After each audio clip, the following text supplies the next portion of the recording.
Now, obviously, how I feel about what's happening in Ukraine is the least important thing about what's happening. But I have to say, I thought living through Brexit, this will stay with me for the rest of my life. There's a whole new load of images that I'll never forget. Then living through the pandemic, I thought, this is the biggest thing I'll ever live through. These are things that will stick in my mind and I'll never forget. And now just in the last 7 days, there is a whole load of really powerful images about a huge story we're living through that are going to be stuck in my brain forever. I think that's right. And the whole thing, isn't it? It's language, place names, characters, politicians who you might not have heard of at all. But I think for everyone, this is a terrible conflict that is unfolding on our TV screens and on our phones. And the images in just 7 days are so extraordinary. Yeah, so we wanted to show you some of them tonight, newscasters. Yeah, there's that day we woke up to that image on the front page of the newspapers of the woman in Kharkiv with the bloodied face and the bandage around her head. And then over the weekend, Putin was sat at another long table, which we always used to sort of laugh about, but this was him telling his nuclear forces to go on standby, massively upping the ante. And then in the last couple of days, we've seen again and again the satellite images of the Russian military convoy, maybe of as long as 40 miles, on its way to the Ukrainian capital, Kiev, and all the people in Kiev, knowing that's on its way to them. And then in the middle of all this, you've got incredibly charismatic President Zelensky rallying his people, having played a fake president of Ukraine in a comedy show. And now I was a war leader in his khaki T-shirt every time you pick up Twitter. Yeah. And then the one that I found hardest to see, the image at the end of a news report from one of our colleagues. A little boy puts his hand on the train window and his dad matches it on the other side as they say goodbye. Hard to see, but my goodness, seeing them, not remotely a comparison to what people are living through right now. And we'll talk about some of the facts and the stories and the analysis behind those pictures on this episode of Newscast. Newscast from the BBC.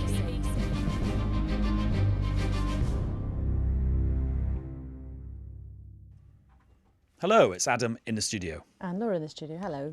And we're going to spend nearly all of this episode of Newscast talking about the situation in Ukraine. And you can feel, Laura, that actually it just feels quite different in Westminster and Whitehall. And it's not just the fact that there's Ukrainian flags on all the government buildings and everyone's talking about it. There's just something kind of in the ether that feels like it's a different world. Yes, I think because lots of people around the place believe that it is a different world, because it's now a world where the stability of European security can't be relied on anymore. And that even though in this country, as in America, the intelligence was all pointing towards Vladimir Putin going ahead with a pretty major attack and assault, I think people didn't really want to believe it. And now they have to believe it because they see it.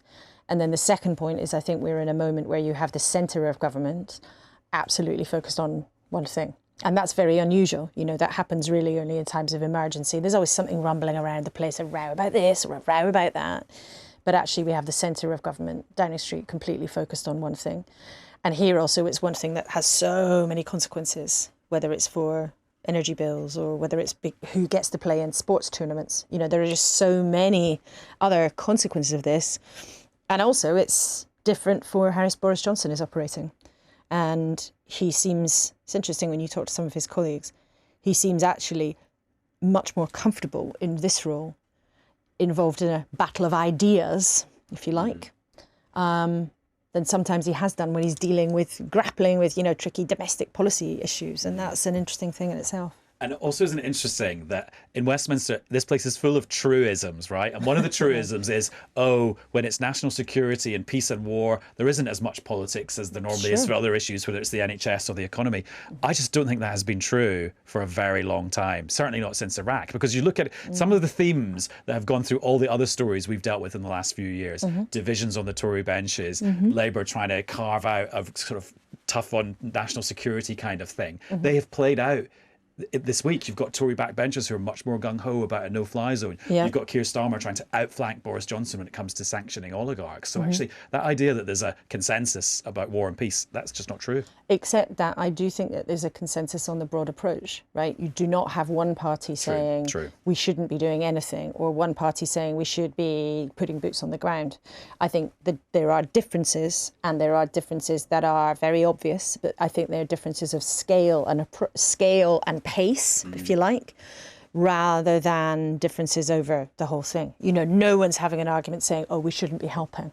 And no one's having an argument saying we should be sending British service people indirectly to be fighting in the streets of Ukraine. But you're right. There are still tensions, and there's there are absolutely still tensions, and none of this is straightforward. And there's a sense, I think, of real foreboding in government, not just about what might happen on the ground in Ukraine in the next few weeks, but also about how ministers might be able to manage public opinion, because this is not going to be over quickly.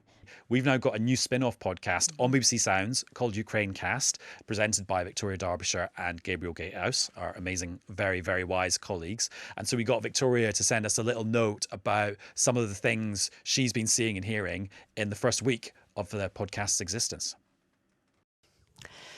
Laura and Adam, on Ukrainecast, we've been trying to make sense of what is going on in Ukraine. We are talking to people who live in various towns and cities across the country, and we're also hearing from BBC experts back here as well. We've talked to Anna, who described sitting in her bathroom, on her bathroom floor, because she said that was the safest place in her own home. She described having a panic attack as she waited for the bombs to fall.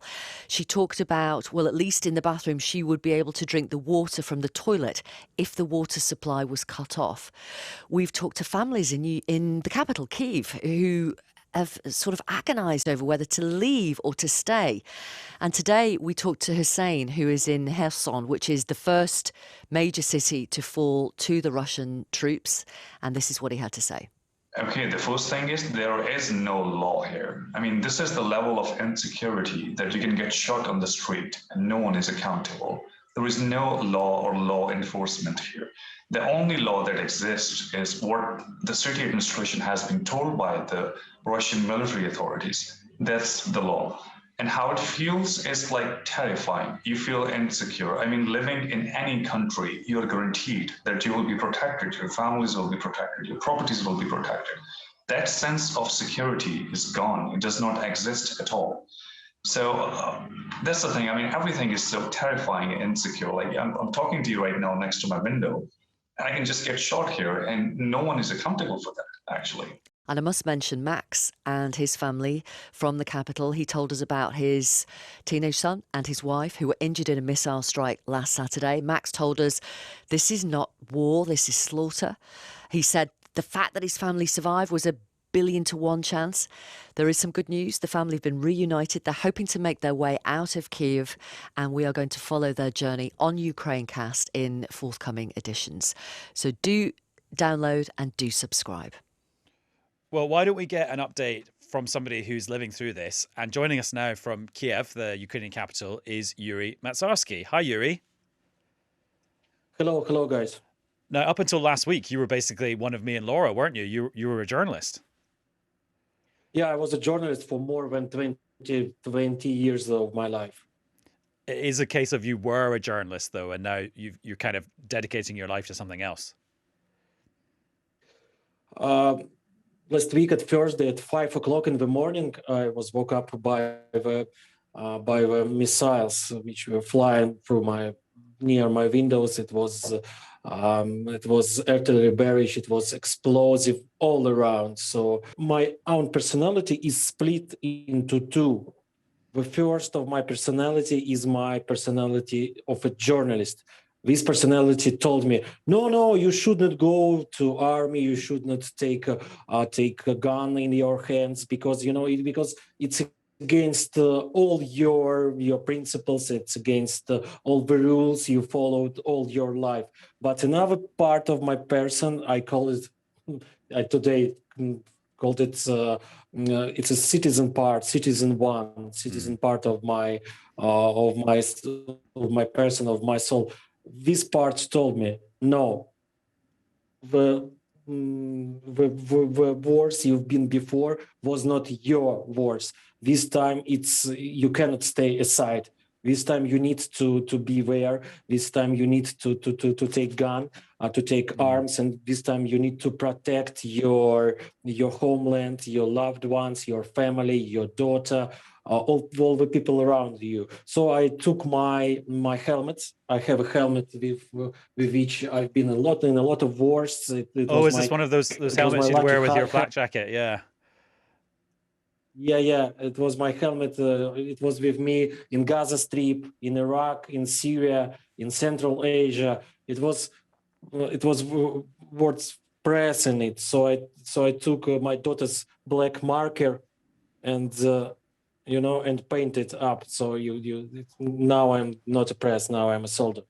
Our defense minister here, a guy called Ben Wallace, who's a former soldier and so has had lots of experience of kind of counterinsurgency and stuff like that. He said earlier this week that in his view, every day that Russia attacked Ukraine would create a year of resistance amongst the Ukrainian people. That's the effect this has on somebody going through this. Do you agree with his calculation? Yes, I agree with this calculation, but this calculation excludes one very, very, very important moment. Every day of the fightings, every day of the rockets, every day of artillery barrages, it's also a lot of civilians killed.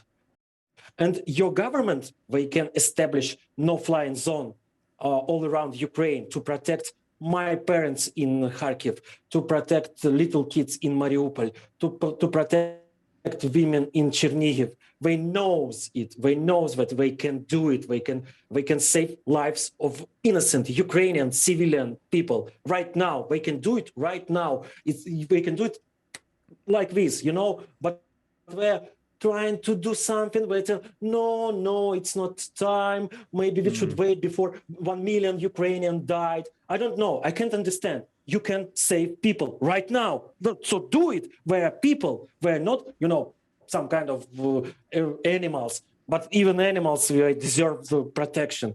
But Western countries can do it right now. We can do it. We can save children. They kill Russian killing children every few minutes. Every few minutes, Ukrainian child dies here in Ukraine. Only a week ago, it was one of the most peaceful countries on the world. Now we're shelling schools, we're shelling hospitals, we're shelling civilian houses. I don't want to disappoint you, Yuri, but the rhetoric from government ministers in the UK about a no-fly zone is so strong. I mean, I just can't see them changing their minds. Certainly not in the short term. So very sorry to sort of break that news to you, but as I told you, yeah, it's like choosing. It's like choosing between war and dishonor. If you are choosing dishonor, war will come soon to you. Yeah. Also,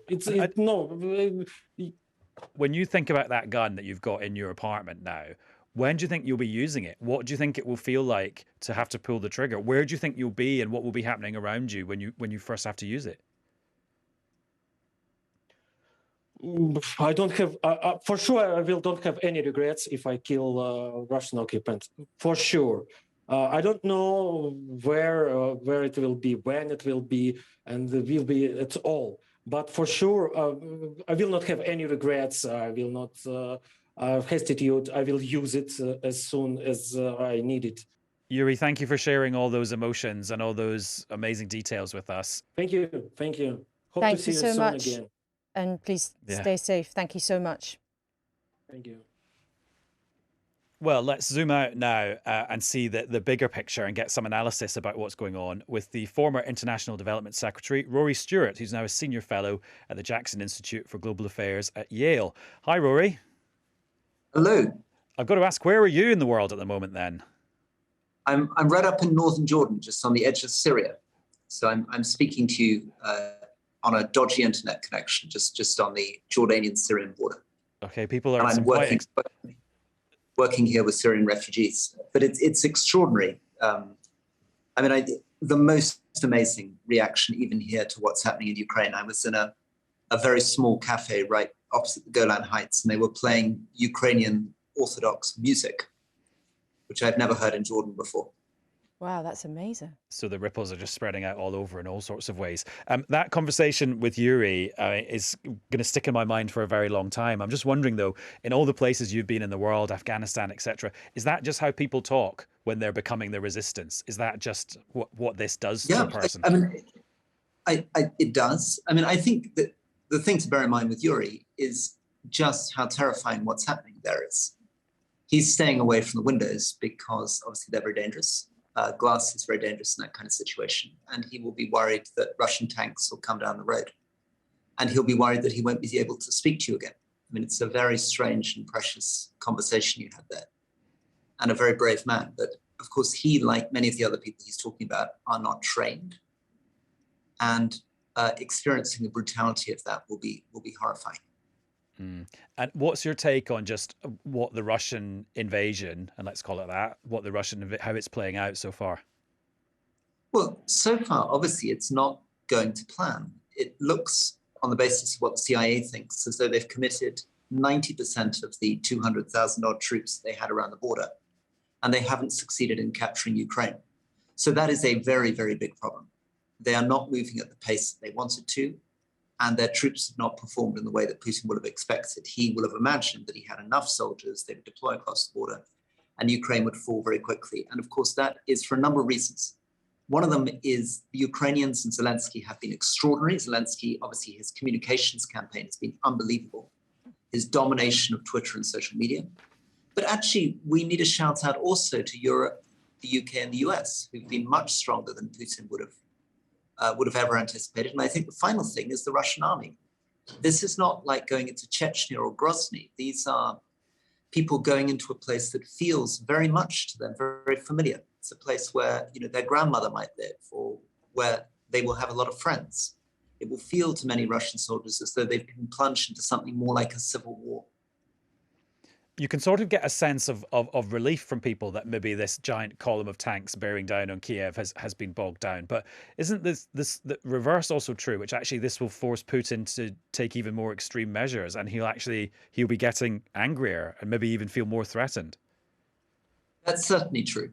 So he had hoped that he could do this with minimal casualties. He'd hoped that he could intimidate. Maybe Zelensky would flee.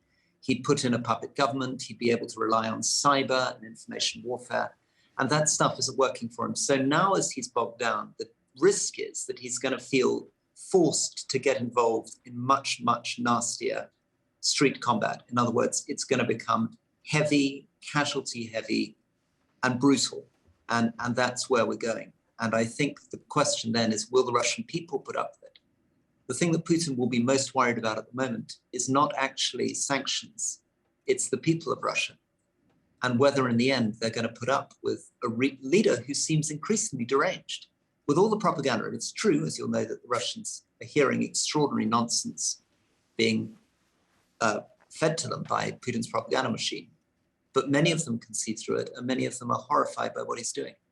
And it's certainly the concern in the UK government is actually that his volatility could mean that we witness in the next few weeks really terrible brutality and a really appalling conflict, much worse than some of what we've seen already, because he's encountered much stiffer resistance and the Western response has also been stronger than he expected.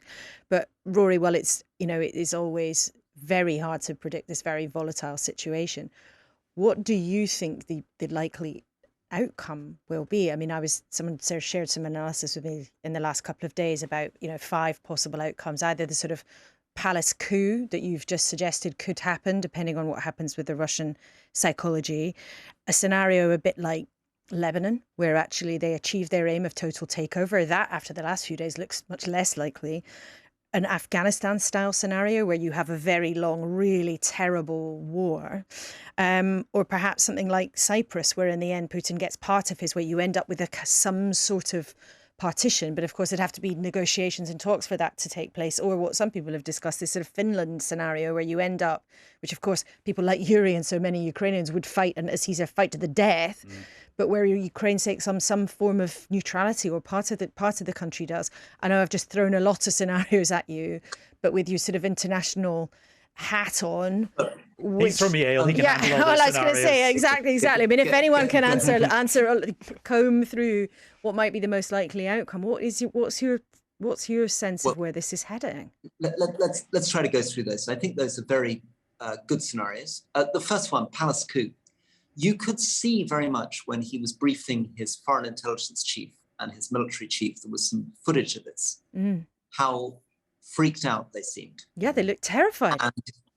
And there are stories about senior Russian generals contacting other countries to say, don't worry, we're not going to fire nukes in defiance of Putin. So something is going wrong there with his relationship to the military. And if they genuinely think he's out of control, they will move against him. And I think it's important to understand that even though he's an ex-KGB man, the KGB will be confident that they can get him with the next guy too. So I don't think Putin should be overly confident about his situation now. I think the second scenario that's worth looking at is your Cyprus scenario. I think it's going to be difficult for them to take the whole country. And I think they are getting bogged down. And obviously, it is the eastern bits of Ukraine, which are traditionally the bits with the strongest connection to Russia, with the most Russian speakers.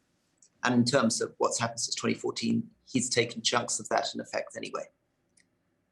I don't think it's going to be Afghanistan because it feels very different to Russians than the Soviet invasion of Afghanistan. As I say, it feels to them more like a civil war. Mm-hmm. Ukraine, for all the reasons, bad and good, that Putin's gone in there, does feel very much as though it's something very close to Russia. Mm-hmm. It would feel more like, it's a stupid analogy, but it would feel more like England going into Scotland than it does going into Afghanistan. And that means that the popular support is going to be very, very limited. They're not going to be up for Kiev, and they'll finish on this to try to get through the scenarios, but Kiev is an incredibly important place in Russian culture and civilization. It's one of the great cultural capitals of the Belarusian, Ukrainian, Russian world. It would be like trying to bomb Durham Cathedral to the ground. It's not going to feel like going into Grozny.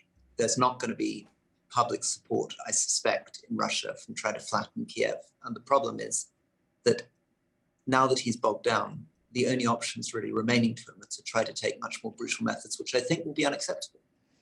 I mean, it's fascinating, Laura, to hear those scenarios, and it gives such an insight into just how these things work in the Foreign Office and the Crisis Centre and the Cabinet Office, because you've got to have kind of a framework to understand what's going on. But I do just wonder if we've all just fallen into the trap that we've been accused of doing in the build-up to this, which is thinking about the past, comparing it to rational things, and actually this is a completely unprecedented situation, and we could end up with something that the world has never seen before. I'm sort of hinting at, I don't know, the detonation of a tactical nuclear weapon in a city that we've heard of, or even in a city that we've never heard of.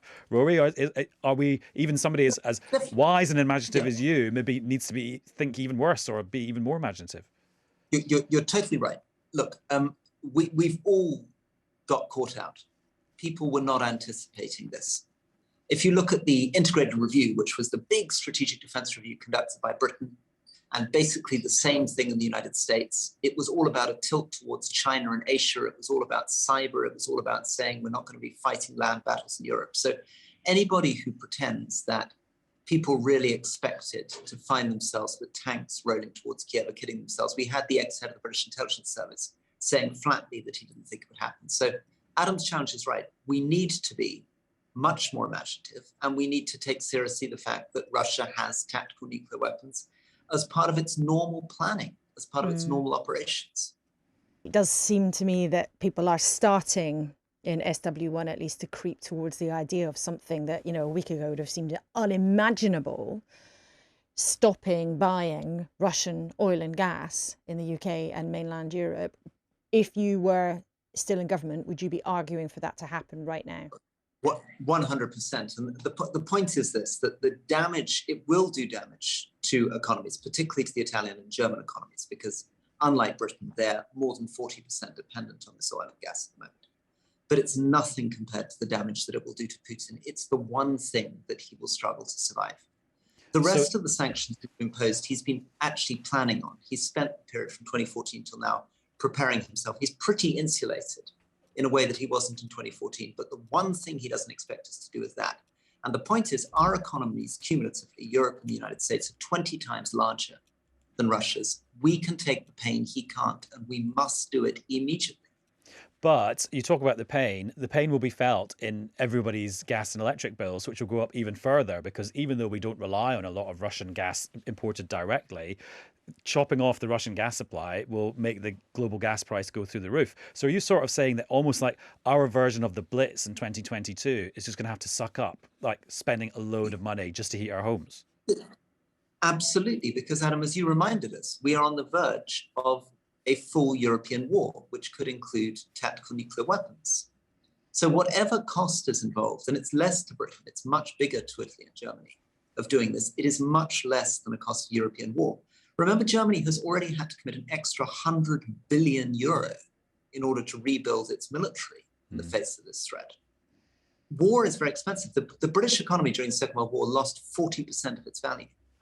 So we have to be serious. If we have a rogue guy who is threatening Ukraine in this way and may try to get into the Baltic, of course, yes, it will hit energy prices. Of course, it will drive up deficits and debts. But we can get the fuel from elsewhere. We can get it from Qatar. We can get it from the United States and in LNG. That's the Germans, the Italians as well. So we're not actually going to freeze to death. It's going to be expensive, but we have to bear that cost because Putin must be stopped. Otherwise, this is all nonsense. I mean, it's all very well, changing the flag on our Twitter handle. But if we're not prepared to cut off the oil and gas, he's not going to be ground to a halt. Rory, thank you so much for joining us tonight from the Jordan-Syria border. It's great to have you on, and incredible, actually. Thank you to technology that we've been able to talk to this tonight to people in Kiev and on the Jordanian border. Amazing. Thank you for being with us. Safe travels to you too. Thank you again. Bye-bye. Now, Laura, we've just got a couple of minutes to do a little bit of newscast planning for future episodes. Oh, okay. So, we've been... I like planning. Exactly. Get your diary out.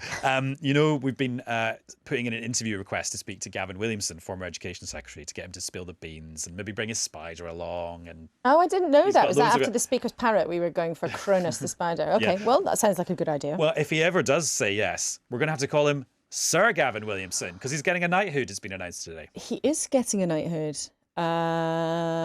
Yes. That's actually the reaction of lots of people. Well, it is the reaction of lots of people because I think it is fair to say, and I don't think he would say, that his time as Education Secretary, which was his most recent cabinet post, ended to universal acclaim. And his time as Defence Secretary didn't end with universal acclaim. In fact, he had to go because he was accused of, which he had denied, but he was accused of leaking sensitive material from the National Security Council, which obviously is a total and utter no.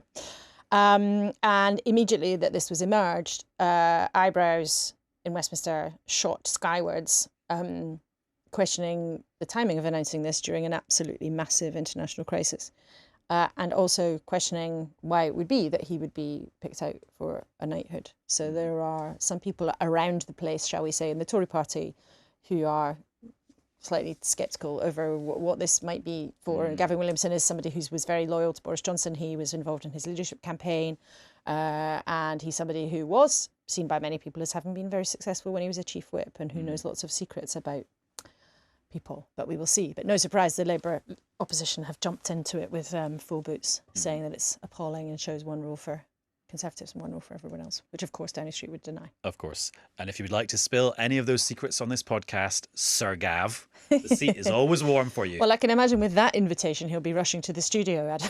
Maybe not after what you just said about his CV, but well, look, I mean, I'm merely pointing out that it's the record. I think it's the record. Yeah. And that's all for this episode of Newscast. You can get us every weekday on BBC Sounds, and you can subscribe so you never miss an episode. And we'll be back on television very soon. Bye. Bye-bye, everyone. Newscast from the BBC.